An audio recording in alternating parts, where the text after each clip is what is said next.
Project Cars 3 is a racer so fundamentally different from its immediate forerunners it's bordering on unrecognizable. It abandons the sim racing sensibilities and adopts a radically different driving feel and a new career mode mostly made up of snack-sized racing and driving challenges. There's never a time when it feels like an actual sequel to Project Cars 2, and that is disappointing.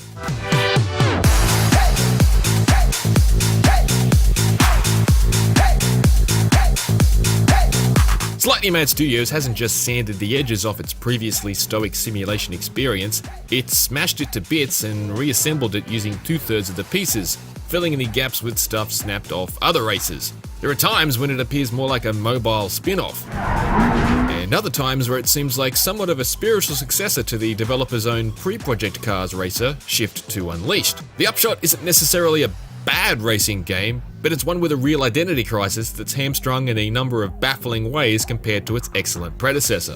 Project Cars 3 ditches the race driver for hire model for a 10-tier curated experience stretching from road cars to hypercars and race cars to faster race cars. Gone is the ability to work your way through individual championships, replaced with a shotgun spray of fairly shallow 5 or so minute events. XP is accumulated, small smatterings of cash are awarded, and boxes are checked. The end result heavily resembles 2019's Grid, and if you're a fan of that game's easy-to-digest format and zippy stylized take on motor racing, you may be content with this. If you remain keen on the meaty race weekend atmosphere of Project Cars 2, you should definitely keep playing Project Cars 2. These new races rapidly become a bit of a grind really, and the initial payouts are a bit too stingy to completely support the number of cars you'll need to buy to complete specific events. Moving up and down tiers with a single car is a little inelegant too because there's no shortcut directly to the garage to downgrade cars. You have to shuffle all the way back to the main menu, which is ill thought out. Each event has 3 objectives to meet in order to unlock further events, many of which are straightforward enough to be completed without really paying attention to them. You can upgrade your entry-level rides to take on the best Project Cars 3 has to offer, with performance and visual customization featured for the first time in the series. Stuffing enough upgrades into a Tommy Mackinnon Edition Lancer that it can go toe-to-toe with a Bugatti Chiron has a certain charm to it, reminiscent of the original Gran Turismo and the great many games it subsequently inspired, but it feels pretty weird in what used to be a realistic love letter to the otherwise regulated world of authentic racing. Visual customization doesn't offer the same freedom as the deep custom livery editors available in GT Sport, the Forza series, or even Need for Speed. It's more in line with Grid or Drive Club, with preset patterns and decals to choose from. I will say the choice of tyres is awesome though. I wish all racers had such an extensive collection of cool looking brand name tyres.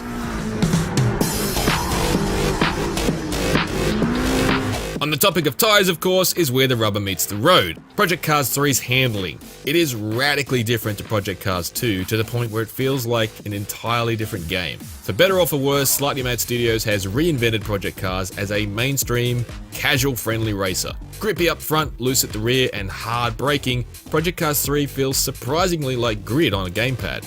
It's accessible and forgiving, and you can handily outbrake the AI by overdriving into corners and trusting the boosted braking to pull you up just in time for turn-in. A simple arcade-inspired feel is fun enough to hustle through circuits with for a while, and it's a little more demanding than Grid, but I'm not hooked. It's certainly not what I was expecting, and it feels like much of the nuance between the cars I tested is now gone. There's less invisible hand-holding with a wheel, which requires smoother inputs and more delicate throttle to prevent spearing off track, and both wheels I tested were pleasingly plug and play and free of the settings nightmares that plague the likes of Assetto Corsa Competizione. However, they don't really feel quite like the right tools for the job for what's essentially now a casual couch racer. The AI is bizarrely uneven too, depending on track and car combinations. On some of the point-to-point races early on in the career, I was pinballing off walls and still trouncing the highest level legendary AI in low-powered road cars by mammoth margins. But on other circuits, they're capable of seemingly supernatural grip levels, especially in the wet, and far harder to get ahead of.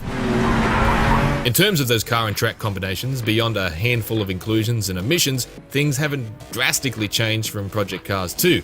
The streamlined car classes, however, are a massive letdown, and some are just an absolute mess.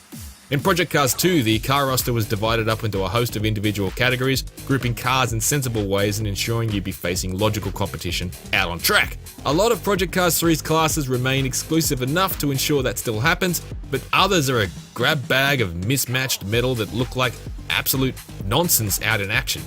You can't really conduct a simple modern touring car race without 71 Escorts and 66 Mustangs and 99 Skyline R34s and Caterham 7s and even a handful of World Rally Championship Ford Fiesta lights turning up on the grid. And the off-brand GT3 class, dubbed GTA in Project Cars 3, now sprinkles V8 supercars and Sesto Elementos amongst GT3 cars. The GT4 class has a bloody NASCAR Fusion in it. It's such a weird problem to have. Sadly, it's far from the only one. While the custom event functionality remains, it's definitely not as fully featured. Laps are limited to 99, so Indy 500s and Bathurst 1000s are out. Le Mans is out, multi-class racing is out, and so is Rallycross. Weather slots have been reduced from 4 race conditions to just starting weather and finishing weather, so you can't have races that begin dry, rain, and then dry out again. That's almost moot, however, because tyre strategy isn't a factor anymore and there are no pit stops. Mechanical damage is out too.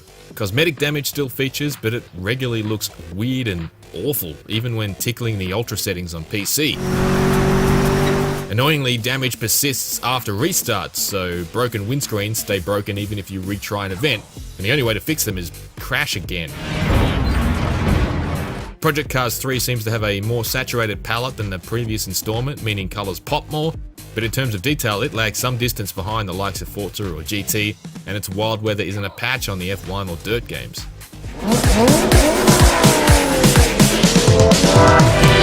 Impossible to recommend to fans of Project Cars 2, Project Cars 3 is a total 180 for the series. It's easy to pick up and play, and the racing here is robust enough for some casual thrills and spills, but ultimately it cribs from so many other racing games that racing gamers probably already own that it's simply inessential. For more realistic racing, check out our reviews for F1 2020 and Assetto Corsa Competizione. And for everything else, stay on IGN. That was awesome. Good to see you out there having fun.